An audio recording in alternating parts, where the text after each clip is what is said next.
He is also on the U.S. House Committee on Transportation Infrastructure, chairman of the Subcommittee on Economic Development, Public Buildings, Emergency Management, serves on the Subcommittee for Aviation, Oversight and Accountability, Foreign Affairs, which is where I think we want to stop for a second. The Foreign Affairs side of Iran.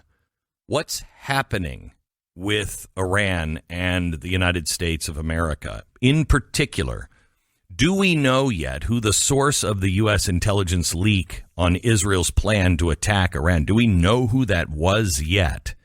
And if so, why haven't we moved on some of these people? There's a couple of people in the DOD that really should not be at the DOD because we know they have a relationship with Iranians. Scott Perry is joining us now from the great state of Pennsylvania. Hello, Congressman. How are you?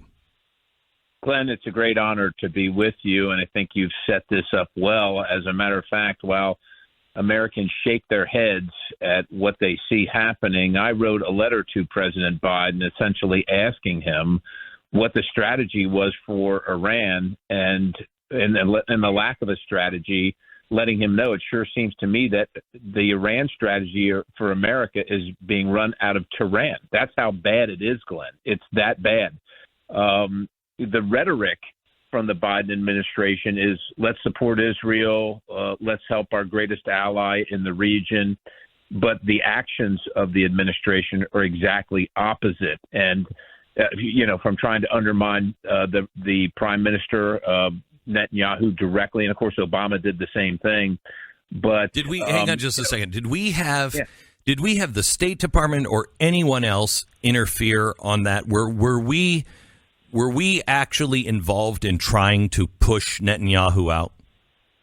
We were, on multiple occasions. Certainly during the Biden or the Obama administration, directly tax dollars going towards funding his ouster as prime minister, but the Biden administration directly, immediately following the attacks of October of last year, the Biden administration was actively undermining him, and you couldn't believe some of the things you would hear in the Capitol by foreign dignitaries and the administration openly talking about Netanyahu. And of course, when we did the joint session and had him come, the Biden administration was not interested in that happening. They essentially caved in eventually, and we just did it anyhow. Of course, we're another branch of government, but that was a bunch of us and the urging of Speaker Mike Johnson making that happen. And the Democrats didn't want him here at all.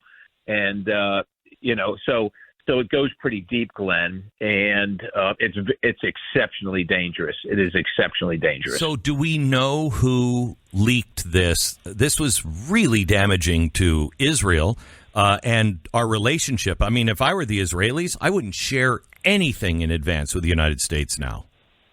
Right. Well, I tend to agree with you, and we do not know, as we're told. And, Glenn, take this with a grain of salt, right? We're told the investigation is ongoing, and as I understand it, it wasn't necessarily Israeli intelligence that was shared. It was intelligence that we were gathering on Israel, what Israel was doing, that was then shared. But keep in mind, Glenn, it was a week after Biden took office that he hired this guy named Robert Malley back into his administration. Malley, of course, came from the Obama administration on a thing called the JCPOA, the Joint Comprehensive Plan of Action, which was essentially the nuclear armament of Iran.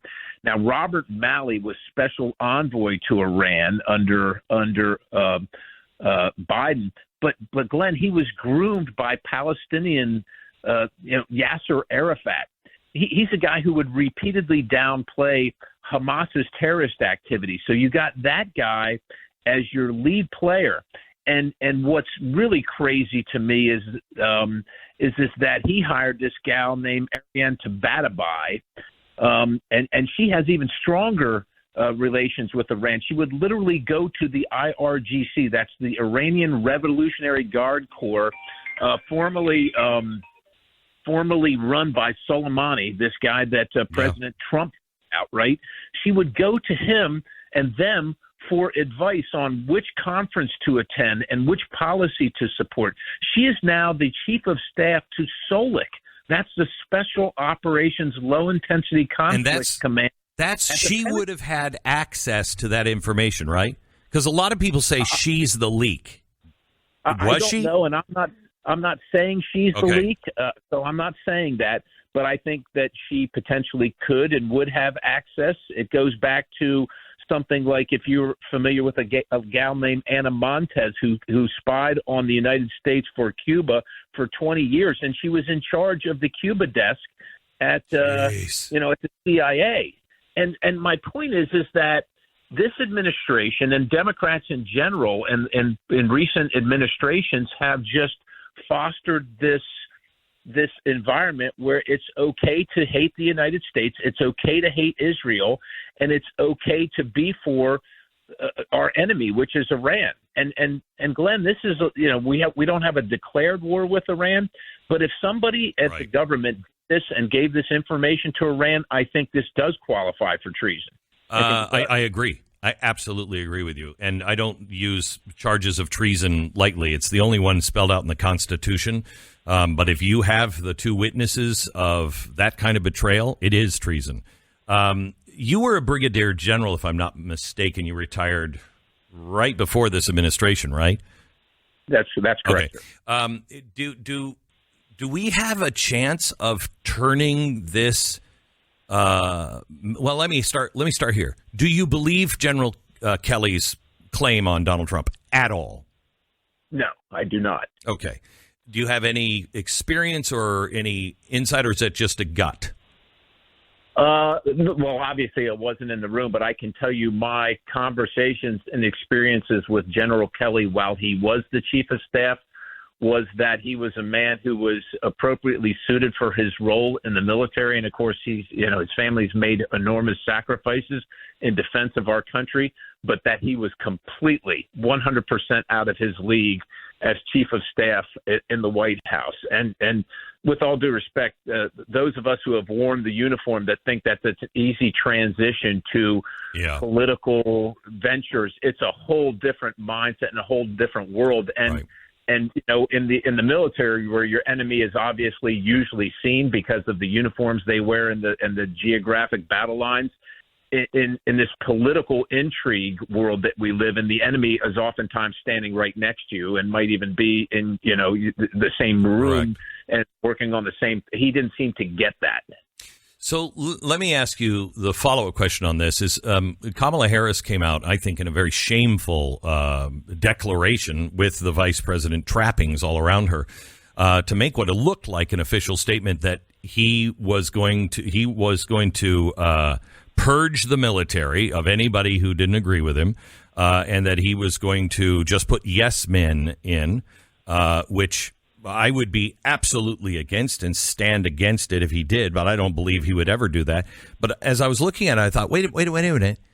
I've never seen a military stand-down order, I think, in my life, a global military stand-down, which is what they did to purge the military of those people who disagreed with Joe Biden and were Trump supporters right after they got into office. My question is, they have loaded this thing with DEI and everything else. Can we actually, do you see a way to bring the military back to its original mission of defense and purge it of any kind of political bias one way or another? Serve the Constitution and the commander-in-chief as long as he's in line with the Constitution. Yeah, as long as the orders are lawful. Let's just start where we both know, Glenn. Whatever they're accusing you of, this is Saul Alinsky, that's what they're doing. If you remember during Obama's administration, they literally, and let's use that word, they purged probably over 500 flag officers. A flag officer is an officer that wears a star, so that's a general or an admiral. They purged them for political viewpoints, and people complained, but not very loudly, and they just continued. And now we have the military that we have today, which is, look, I left the military. I wasn't asked to leave. I retired willingly because it no longer reflected my values, and I knew a lot of great men and women that served in uniform that were doing the same thing, and that's very, very tragic. President Trump loves the military, and he loves a military that he remembers growing up, that he remembers being the strongest, most revered, most respected organization on the planet by enemies, friends. That's what he remembers, and so the left is just setting him up for what they actually did. Yes, he's going to want to change things around, and we need to.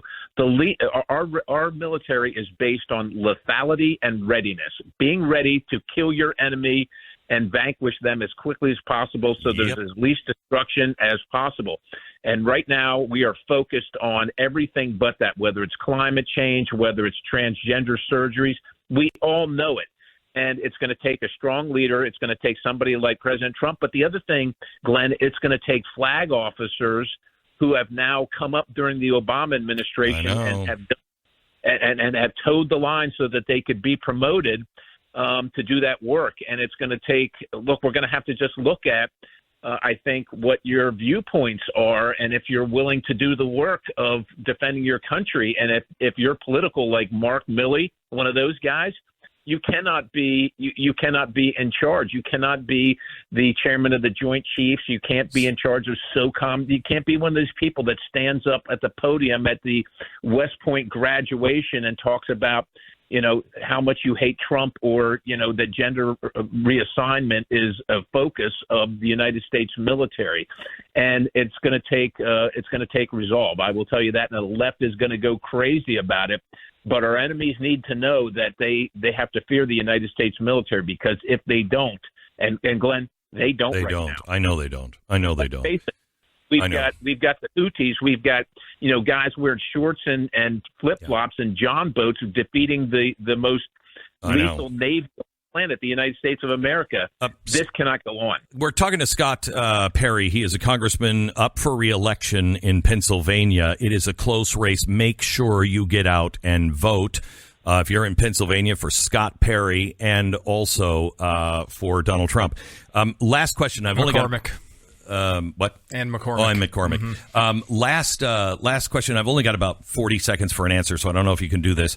Are you concerned at all about the changes that were made in the DOD directive recently, about a month ago, that seems to give the military more lethal force or reins on killing American citizens at the direction of the Department of Defense Secretary and the President?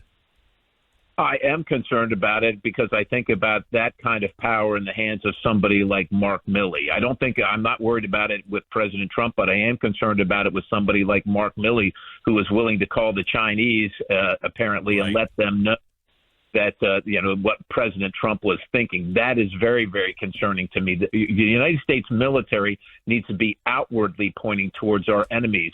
And we won't even use it on our border against the cartels and against these people. We won't use it there, but you're talking about using it against American citizens.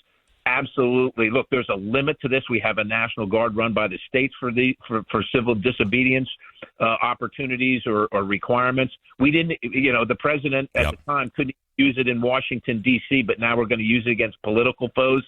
Yes, it's absolutely concerning. We need to be focused on our enemies, and they are outside this country more than they are inside this country. Congressman Scott Perry, thank you so much. I appreciate it. Good luck with the race. Hope to talk to you again maybe before the race is over.